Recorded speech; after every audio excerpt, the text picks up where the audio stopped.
আল্লাহ ব্যতীত অন্য যে কারো নামে পশু জব করা কিন্তু হারাম, এবং এটা কিন্তু আকবরের শিরক, অর্থাৎ শিরকের মধ্যে সবচেয়ে বড় শিরক, শিরকে আকবর বলা হয় যাকে।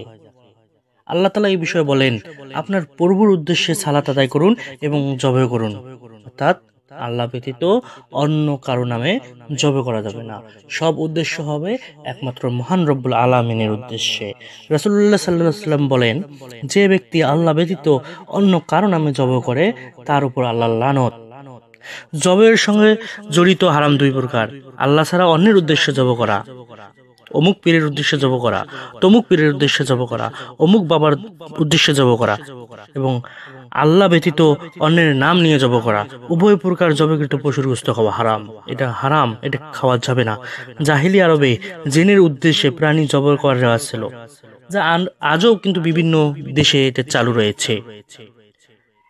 সেই সময় যদি কেউ বাড়ি করত, কূপ বসাতো, টিউবওয়েল বসাতো, সেক্ষেত্রে কি হতো? সেক্ষেত্রে হতো জিনের প্রভাব কাটানোর জন্য জবে করত। এটা কিন্তু সম্পূর্ণ নাজায়েজ কাজ, এটা সম্পূর্ণ হারাম, এবং এর মাংস খাওয়া হারাম। সুতরাং আল্লাহ আমাদের সঠিকভাবে বোঝার তৌফিক দান করুক।